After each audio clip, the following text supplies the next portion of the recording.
Assalamualaikum warahmatullahi wabarakatuh. Apa kabar semuanya? Perkenalkan, nama saya Rina Akmawati. Saya salah satu mahasiswi Politeknik Negeri Bandung. Dunia abad 21 sering dilabelkan sebagai peradaban modern, sehingga setiap harinya penuh dengan perubahan otonomi besar, kemajuan sains, dan penemuan-penemuan teknologi telah memberikan tanda mata bagi masa depan manusia. Pada abad ke-21, modernisasi memiliki konotasi yang positif, yaitu pencapaian makna dan menerima prinsip-prinsip modernitas, yaitu rasionalitas, perubahan kemajuan teknologi, dan kemerdekaan. Secara etimologi, modern berarti terbuka, demokrasi, dan partisipatif. Dalam aliran filsafat, modern adalah kesadaran atas individu atau yang konkret. Kata modern juga merupakan istilah yang menjadi mode awal abad ke-20 dan masih tersinyalir memasuki abad ke-21. Maka, kata modern itu sendiri harus ditelusuri dalam beberapa kaitan. Yang pertama, dihubungkan dengan kurun sejarah. Yang kedua, dihubungkan dengan penemuan-penemuan dalam keilmuan, sains, dan teknologi. Dan yang ketiga, dihubungkan dengan pemikiran ideologi. Bahwa modernitas muncul satu di antaranya karena tingkat daya berpikir dan produk kreativitas akal manusia yang mencapai kemajuan yang pesat, sehingga menumbuhkan penemuan teknologi maju. Rasionalitas dalam Al-Quran. Akal dalam Al-Quran berasal dari kata aqala yang berasal dari bahasa yang berarti menahan dan menawan. Al-aqil yaitu seseorang yang melaksanakan aktivitas akalnya. Secara etis dimaksudkan dengan orang menahan dan mengekang atau mengikat hawa nafsunya. Bahkan Musa Asy'ari mengatakan secara terminologi al-alq diartikan sebagai suatu proses rohaniyah untuk membedakan mana yang hak dan mana yang batil. Maka diartikan intellectus atau nous. Dan dengan demikian di dalamnya termasuk rasio dan pemikiran. Kata akil dalam bentuk fi'il, kata kerja, disebutkan dalam Al-Quran sebanyak 49 kali. Aqala disebutkan sekali, yaqilu sekali, naqilun disebutkan hanya sekali, yaqilun disebutkan sebanyak 22 kali, dan taqilun disebutkan sebanyak 24 kali. Misalnya dalam firman Allah surat Al-Hajj ayat 46 yang artinya, maka apakah mereka tidak berjalan di muka bumi, lalu mereka mempunyai hati yang dengan itu mereka dapat memahami, atau mempunyai telinga yang dengan itu mereka dapat mendengar, karena sesungguhnya bukanlah mata itu yang buta, tetapi yang buta ialah hati yang ada di dalam dada. Dan firman Allah pada surat Qaf ayat 37 yang artinya, sesungguhnya pada demikian itu benar-benar terdapat peringatan bagi orang-orang yang mempunyai akal atau yang menggunakan pendengarannya sedang dia menyaksikannya.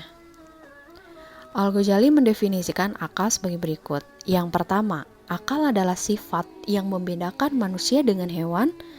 Yang kedua, hakikat akal adalah ilmu pengetahuan yang dapat membedakan baik dan buruk. Dan yang ketiga, akal adalah ilmu pengetahuan yang diperoleh dari pengalaman dan percobaan observasi. Yang keempat, akal adalah kekuatan gharizah atau ta'biyat untuk mengetahui akibat dari segala sesuatu dan mencegah nafsu serta menundukkannya. Dengan ini, maka jelaslah sudah bahwa Al-Quran menempatkan akal pada posisi sangat penting yang dimiliki manusia. Maka Al-Quran begitu mendukung terhadap kemajuan dan perkembangan modernitas zaman. Bahkan tidak jarang Al-Quran dijadikan sebagai ilmu pengetahuan modern. Al-Quran memerintahkan kepada manusia untuk memperhatikan apa yang ada di langit dan apa yang ada di bumi dengan kemampuan daya pikir akalnya. Misalnya pada firman Allah surat Al-Imran ayat 190 sampai 191 yang artinya sesungguhnya dalam penciptaan langit dan bumi dan silih bergantinya malam dan siang terdapat tanda-tanda bagi orang-orang yang berakal. Itu surat Al-Imran ayat 190, yaitu orang-orang yang mengingat Allah sambil berdiri atau duduk atau dalam keadaan berbaring, dan mereka memikirkan tentang penciptaan langit dan bumi seraya berkata, "Ya Tuhan kami, tiadalah Engkau menciptakan ini dengan sia-sia, maka peliharalah kami dari siksa neraka." Surat Al-Imran ayat 191. Kesatuan otak dan hati inilah rasionalitas Islam yang tertuang di dalam Al-Quran, dengan hati yang mengingat dan pikiran yang berpikir.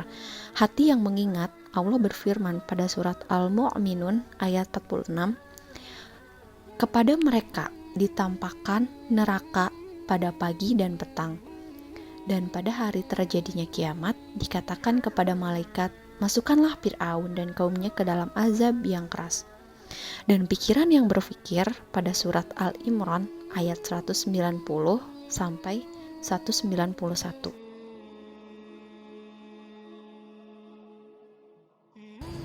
Assalamualaikum warahmatullahi wabarakatuh.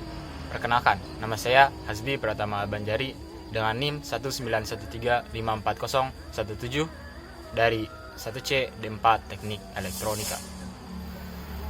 Saya perwakilan dari kelompok 5 akan menjelaskan tentang Al-Quran dan sains teknologi. Manusia, dengan segenap potensi yang dimilikinya, mampu untuk memanfaatkan lingkungan sekitarnya untuk sarana bantu dalam mewujudkan tugas dan tanggung jawabnya di muka bumi.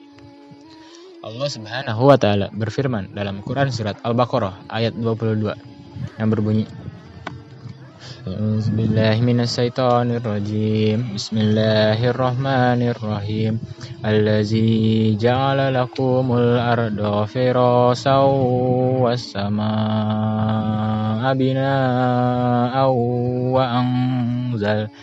wa anzala minas samaa'i ma'an fa akhraja bihi minas samarati rizqan lakum fala taj'alu lillahi andada wa antum ta'lamun.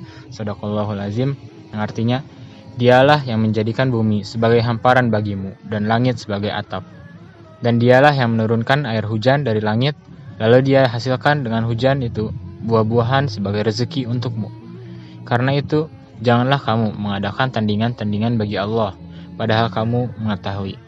Untuk semua, Allah telah merumuskan bagaimana cara memanfaatkan alam dengan menurunkan Al-Quran ke bumi. Al-Quran mengarahkan manusia agar mengembangkan sains untuk mengetahui sifat dan tingkah laku alam sekitarnya pada kondisi tertentu. Dan dengan penguasaan sains ini, manusia dapat membuat kondisi yang sedemikian rupa hingga alam bereaksi. Hal ini yang mengarahkan pada hasil menguntungkannya. Manusia dapat menciptakan teknologi. Dengan sains dan teknologilah, manusia memanfaatkan serta melestarikan alam sekelilingnya, mencari ketetapan hukum alam yang dibuat oleh Allah Subhanahu wa Ta'ala. Dengan ini, manusia bisa berkomunikasi dengan Tuhannya melalui pemahaman terhadap sunnah-sunnah alam semesta. Selain itu, Allah Subhanahu wa Ta'ala berfirman dalam Quran surat Al-Mursalat ayat 20-23 yang berbunyi, Alam nahlukum mimma mahin faja'alnahu fi qararim makin ila qadarim ma'lum wa qadarna fa ni'mal qadirun. Shadaqallahul azim. Yang artinya, bukankah kami menciptakan kamu dari air yang hina atau mani? Kemudian kami letakkan ia dalam tempat yang kukuh, rahim, sampai waktu yang ditentukan, lalu kami tentukan bentuknya, maka kamilah sebaik-baik yang menentukan. Maka, sudah seharusnya lah kaum muslimin mendekatkan diri dengan Al-Quran kalau hendak menguasai bumi ini. Allah Subhanahu wa Ta'ala berfirman dalam Quran surat Ar-Rahman ayat 33. A'udzubillahi minasyaitonirrajim. Bismillahirrahmanirrahim. Ya ma'syaral jinni wal insi in istata'tum an tanfuzu min aqtaris samawati wal ardi fanfuzu la tanfuzuna illa bisultan. Shadaqallahul azim. Yang artinya, wahai golongan jin dan manusia, jika kamu sanggup menembus atau melintasi penjuru langit dan bumi, maka tembuslah. Kamu tidak akan mampu menembusnya kecuali dengan kekuatan dari Allah Subhanahu wa Ta'ala. Bagaimanapun, jangan sampai lupa bahwa Al-Quran bukan kitab suci sains eksperimental. Dan jika ia menerangkan beberapa fenomena alam ini, itu dikarenakan beberapa alasan. Pertama, studi akan fenomena alam dan keajaibannya akan memperkuat keimanan kepada Sang Pencipta. Yang kedua, studi akan fenomena alam dan keajaibannya akan menciptakan daya syukur dan pemanfaatan alam lebih optimal. Apakah Al-Quran bisa menawarkan solusi dampak negatif modernitas? Sebagaimana yang telah dijelaskan sebelumnya, bahwa di balik semua kemajuan modernisasi, menyimpan segudang permasalahan yang membahayakan, baik berbau ideologi maupun yang berbentuk material. 14 abad yang lalu, Al-Quran sudah memprediksi dan sekaligus memberikan solusi. Solusi cerdas formula ampuh yang mampu menyelesaikan permasalahan realistis yang terjadi di era modern sekarang ini. Beberapa permasalahan modern yang mencuat adalah sebagai berikut. Yang pertama, gersang dari spiritualitas. Al-Quran tidak menyuruh manusia untuk memusuhi dunia. Al-Quran juga tidak ambisius pada pencapaian dunia secara total dan penumpukan material harta sebanyak-banyaknya, dan lupa pada Tuhannya. Namun, keunikan Al-Quran adalah terletak pada keseimbangan dan keadilan dalam segala hal, antara akal dan hati, antara dunia dan akhirat, serta antara menerima dan memberi. Sederhananya, Al-Quran berpesan kepada manusia untuk hidup proporsional. Perhatikanlah kebutuhan rohani dan materi. Sebagaimana Allah Subhanahu wa Ta'ala berfirman dalam Quran surat Asy-Syams ayat 7 sampai dengan 10 yang berbunyi, A'udzubillahi minasyaitonirrajim. Bismillahirrahmanirrahim. Wa nafsin wa ma sawwaha fa'alhamaha fujuraha wa taqwaha qad aflaha man zakkaha wa qad khaba man dassaha. Shadaqallahul azim. Yang artinya, demi jiwa serta penyempurnaan ciptaannya, maka dia mengilhamkan kepadanya jalan kejahatan dan ketakwaannya. Sungguh beruntung orang yang mencikannya jiwa itu, dan sungguh rugi orang yang mengotorinya.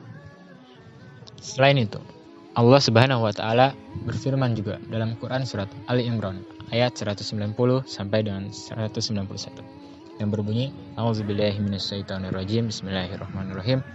Inna fi khalqis samawati wal ardi wa ikhtilafil laili wan nahari la ayatil liulil albab allazina yazkuruna Allaha qiyaman wa qu'udan wa ala junubihim wa yatafakkaruna fi khalqis samawati wal ardi Rabbana ma khalaqta hadza batila subhanaka faqina azabannar. Shadaqallahul azim. Yang artinya, sesungguhnya dalam penciptaan langit dan bumi dan pergantian malam dan siang terdapat tanda-tanda kebesaran Allah bagi orang yang berakal, yaitu orang-orang yang mengingat Allah sambil berdiri, duduk, atau dalam keadaan berbaring, dan mereka memikirkan tentang penciptaan langit dan bumi seraya berkata, Ya Tuhan kami, tidaklah Engkau menciptakan semua ini sia-sia. Maha suci Engkau, lindungilah kami dari azab neraka. Sesungguhnya masih banyak ayat Al-Quran yang memberikan peringatan kepada manusia modern akan hal ini. Metodologi ilmu pengetahuan empirisme yang telah menggeser sedikit demi sedikit terhadap pemahaman metafisik, bahkan menurunkan agama dari pengaruh kehidupan dunia, sehingga dengan ini manusia meninggalkan aturan dan kepercayaan kepada Tuhan. Padahal di sisi lain, sebagaimana yang telah dijelaskan sebelumnya, bahwa manusia bukanlah makhluk material semata, namun juga makhluk ruh dan jasad. Yang kedua, pola hidup konsumtif. Korun, yang diceritakan dalam Al-Quran mengingatkan manusia akan sosok makhluk penuh gemilang harta. Namun sayangnya, memiliki paradigma yang salah dalam kehidupan dunia. Ia mengira dunia tidak lain penumpukan harta dan tidak ada kaitannya dengan kekuasaan Tuhan. Al-Quran memperbolehkan manusia untuk bersenang-senang, namun harus sesuai dengan kebutuhannya, baik makan, minum, berpakaian, tempat tinggal, dan lain sebagainya, dengan catatan tidak berlebih-lebihan dan tidak kikir. Allah Subhanahu wa taala berfirman dalam Quran surat Al-A'raf ayat 31 yang berbunyi, Ya bani Adam khuzu zinakum inda kulli masjidin wa kulu wasrabu wa la tusrifu innahu la yuhibbul musrifin. Yang artinya, wahai anak cucu Adam, pakailah pakaianmu yang bagus pada setiap memasuki masjid. Makan dan minumlah, tetapi jangan berlebihan. Sungguh, Allah tidak menyukai orang yang berlebih-lebihan. Di samping lain, Al-Quran juga menuntut manusia untuk bekerja keras dalam hidup dan memberi peringatan kepada orang-orang pemalas. Terdapat pada Quran surat Al-Mulk ayat 15. Termasuk banyak ibadah dalam Al-Quran yang memerlukan harta benda. Terdapat pada Quran surat Al-Hajj ayat 27-28. Dari sini, jelaslah sudah bahwa Al-Quran memberikan paradigma yang bertolak belakang dengan pengaruh modernisasi berupa eksploitasi dan mengubah alam besar-besaran tanpa mengindahkan penghematan dan asas standar kebutuhan. Al-Quran melarang membelanjakan harta semata-mata untuk kesenangan, sehingga manusia benar-benar tergiur dan keranjingan untuk menguasai dan menumpuk harta karena adanya anggapan harta bisa mewujudkan segalanya. Peringatan tersebut terdapat pada Quran surat Ali Imran ayat 14.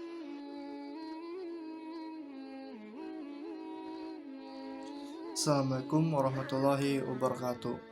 Perkenalkan, nama saya Idrisya. Saya dari kelompok 5. Saya akan menjelaskan dampak negatif dari modernisasi. Pertama, memunculkan pola hidup konsumtif dan hedonisme. Perkembangan teknologi industri yang sudah modern dan semakin pesat ini membuat penyediaan barang kebutuhan masyarakat melimpah. Dengan begitu, masyarakat mudah tertarik untuk mengkonsumsi barang dengan banyak pilihan yang ada, sesuai dengan kebutuhannya masing-masing. Bahkan sampai kondisi terparah pun, eksploitasi alam besar-besaran pun muncul, sehingga muncullah sifat materialistik. Sifat keduniaan yang terkandung dalam hedonisme sudah pasti akan menyebabkan kemunculan sifat materialistik pada individu yang menganutnya. Materialistik merupakan sifat yang memandang segala sesuatu berdasarkan materi atau harta. Sifat ini sangat dibenci oleh Allah Subhanahu wa taala dan Rasul-Nya, sebagaimana dalam firman Allah sebagai berikut. A'udzubillahi minasyaitonirrajim. Bismillahirrahmanirrahim. Man kana yuridul hayata dunya wa zinataha nuwaffi ilaihim a'malahum fiha wa hum fiha la yubkhasun. Ulaika alladzina laysa lahum fil akhirati illan nar wa habita ma sana'u fiha wa batilum ma kanu ya'malun. Yang insya Allah artinya, barang siapa menghendaki kehidupan dunia dan perhiasannya, niscaya kami berikan kepada mereka balasan pekerjaan mereka di dunia dengan sempurna, dan mereka di dunia itu tidak akan dirugikan. Itulah orang-orang yang tidak memperoleh di akhirat kecuali neraka, dan lenyaplah di akhirat apa yang telah mereka usahakan di dunia, dan sia-sialah apa yang telah mereka kerjakan. Lalu yang kedua, munculnya sifat tasyabuh. Tasyabuh secara etimologis adalah menyerupai orang lain dalam suatu perkara. Pada zaman modern ini, salah satu tasyabuh yang dilarang yaitu tasyabuh dalam agama. Dalam agama, hal adat, contohnya dalam hal pemakaian atribut-atribut dan simbol-simbol.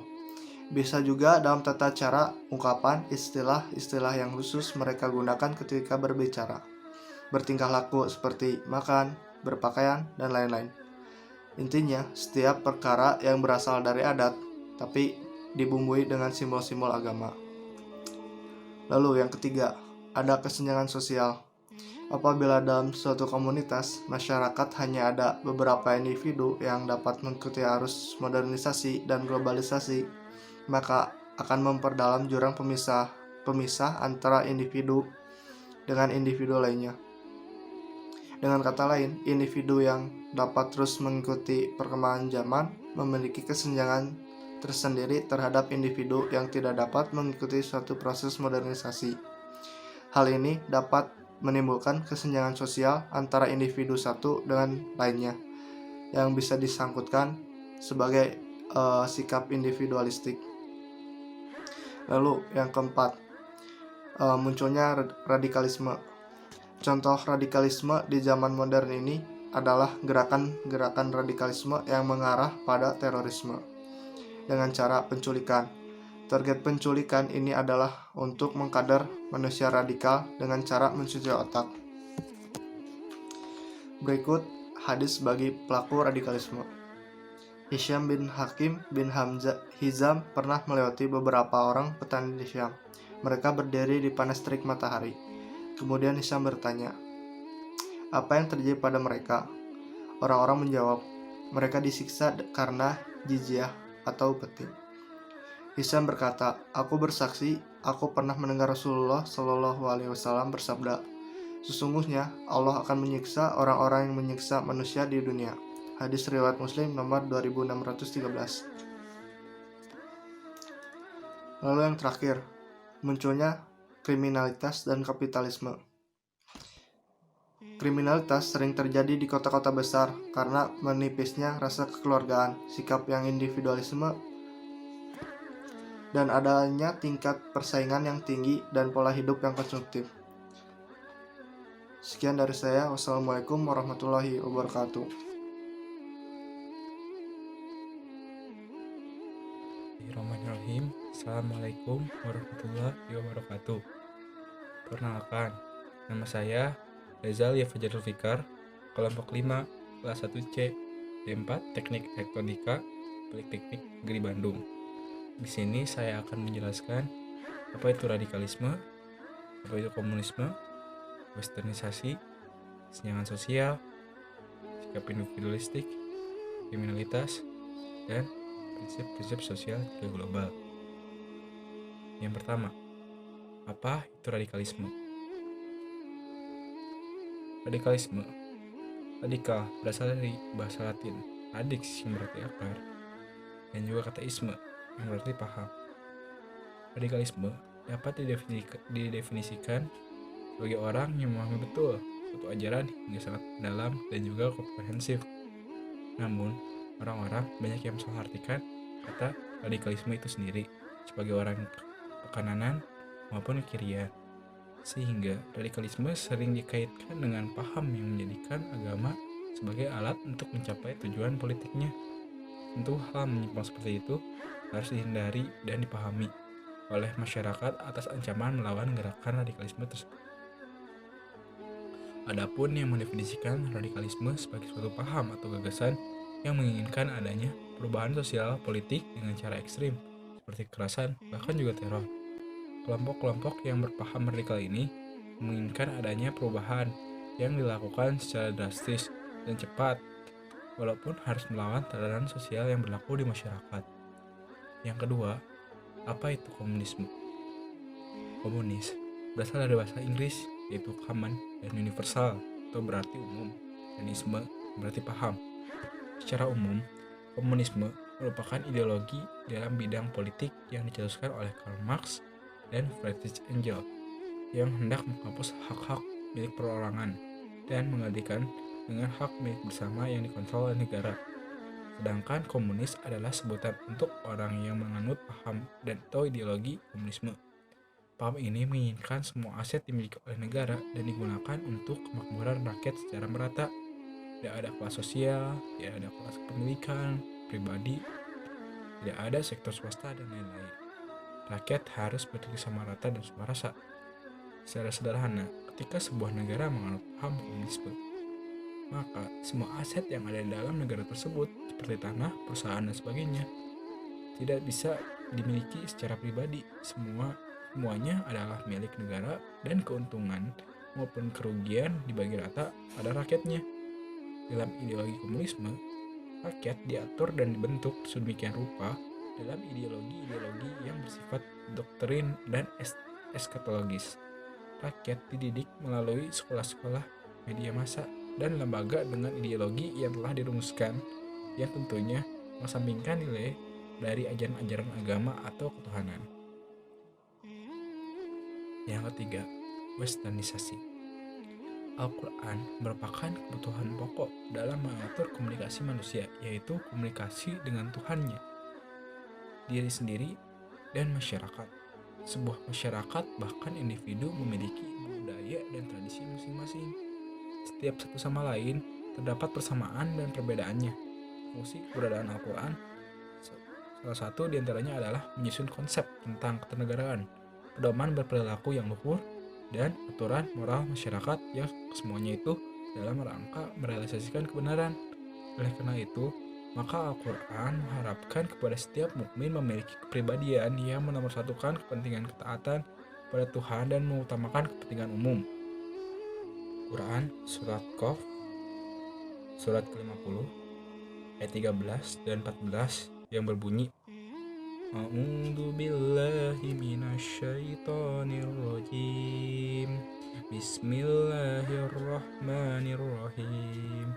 Wa adu wa fir'aun wa ihwanu Lut wa ashabul aikati wa qaumu Tubba kullun kazzabar rusula fahaqqa wa'id. Yang artinya, dan demikian juga kaum Ad, kaum Fir'aun, dan kaum Lot, dan juga penduduk Aikah serta kaum Tubba, semuanya telah mendustakan rasul-rasul, maka berlakulah ancamanku atas mereka. Semua bentuk pengaruh budaya luar yang bisa memberikan kerusakan dan tidak sejalan terhadap nilai kebenaran Tuhan hendaklah dijauhkan. Hanya dengan cara demikianlah dunia ini mampu mempertahankan nilai kebenaran dan tidak tercabik dengan arus modernisasi global yang terkadang memiliki pengaruh membahayakan. Yang keempat, kesenjangan sosial dan sikap individualistik. Keberadaan Al-Quran di muka bumi ini bukan hanya untuk kaum muslimin semata, namun nilai pengaruh untuk segenap alam semesta. Kesemuanya, manusia dihadapkan Al-Quran dalam sama berhak untuk mendapatkan pelayanan perbuatan kebaikan yang menyeluruh dalam konsep Al-Quran akan bisa diterapkan dengan menghilangkan sifat kekakuan atau egoistis, hingga selalu mencapai kebahagiaan bagi segenap umat manusia. Dengan mendekatkan diri pada prinsip-prinsip Al-Quran, manusia akan berada pada jalur rel yang aman, nyaman, saling tolong-menolong, dan mencapai kesejahteraan antar sesama. Yang kelima, kriminalitas. Al-Quran yang diturunkan oleh Allah merupakan sumber hukum yang mampu membentuk stabilitas keamanan, bahkan inspirasi untuk terbentuknya undang-undang beberapa negara di belahan dunia. Dalam hukum perundang-undangan yang ada di dalam Al-Quran meletakkan asas hukum pada prinsip keadilan dan tidak mentolerir segala bentuk tindak kriminalitas.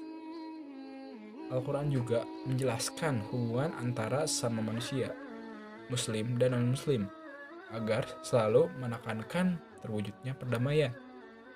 Bagaimana guna mewujudkan kedamaian tersebut sudah terangkum dalam syariat Islam aplikatif. Tidak heran kalau dalam ibadah haruslah memiliki pengaruh dalam membentuk kesolehan sosial, bagaimana sholat mencegah untuk perbuatan keji dan munkar, puasa dalam menciptakan kepedulian membantu orang miskin, dan lain sebagainya. Yang pada puncaknya kesempurnaan manusia tertinggi adalah yang paling banyak memberikan manfaat bagi orang lain. Dan dalam itulah Rasulullah diutus untuk menyempurnakan akhlak, hingga bentuk kriminalitas yang ada di muka bumi ini sirna dengan adanya kebaikan antara manusia. Itu bisa diwujudkan hanya dengan membumikan Al-Quran. Berdasarkan dari Al-Quran sendiri yang berbicara, ia mendukung terhadap kemajuan modernitas dan sekaligus memberikan solusi dari peluang kerusakan yang memungkinkan muncul akibat modernisasi tersebut. Al-Quran menginginkan dan menekankan bahwasannya pada tingkat tertentu manusia senantiasa terancam oleh risiko, dan setiap apapun yang ia lakukan tidak terkecuali modernisasi. Al-Quran hadir sebagai ide modernisasi dan solusi modernitas. Hingga pada akhirnya inilah Al-Quran untuk manusia abad ke-21. Yang terakhir, apa prinsip-prinsip sosial etika global? Hans Kuhn dalam bukunya Global Responsibility in Search of New World Ethic memaparkan berkaitan dengan deklarasi Dewan Parlemen Agama-agama menegaskan 4 rumusan kesepakatan yang disetujui. Keempat kesepakatan tersebut semuanya dibutuhkan bagi setiap manusia untuk mencapai sebuah tatanan global yang diimpikan,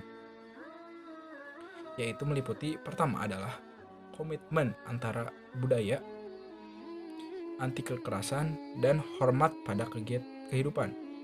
Kedua adalah komitmen pada budaya solidaritas dan tatanan ekonomi yang adil. Ketiga adalah komitmen pada budaya toleransi dan hidup yang tulus. Dan yang keempat adalah komitmen pada budaya kesejajaran, hak dan kerjasama antar laki-laki dan perempuan. Dan ternyata keempat etika global tersebut memiliki kesesuaian dengan apa yang ada di dalam Al-Quran, sebagaimana tertuang dalam Al-Quran yang menolak segenap kejahatan. Islam yang dalam Al-Quran menggunakan term al-salmu berarti al-sulh atau perdamaian. Dengan demikian, kesucian di hidup merupakan misi utama Al-Quran. Selain Islam, juga komitmen pada budaya solidaritas dan tata ekonomi yang adil. Islam juga berkomitmen terhadap budaya toleransi dan hidup yang lurus. Islam juga memberi perhatian pada kesejahteraan hak antara laki-laki perempuan. Dengan merujuk langsung pada Al-Quran, maka sudah jelaslah bahwa sesungguhnya Islam tidaklah seperti yang orang-orang barat sangkakan. Begitu indah Islam dengan segenap janji-janjinya. Sekarang, yang tersisa adalah janji kaum muslimin yang harus merealisasikan terhadap keberil selamanya. Terima kasih. Jika agama Islam mengatakan rahmatan lil alamin, maka harus mampu membuktikan sebagai penguasa adidaya dalam menciptakan stabilitas keamanan, kenyamanan, dan kalau perlu sebagai barisan penentu kebijakan dunia hingga bumi ini sampai seakar-akarnya merasakan keindahan berislam. Satu di antara mewujudkan itu semua adalah kembali berupaya membumikan Al-Quran secara terus-menerus. Ide dan gagasan yang ada di dalam Al-Quran harus bisa dipahami secara jelas.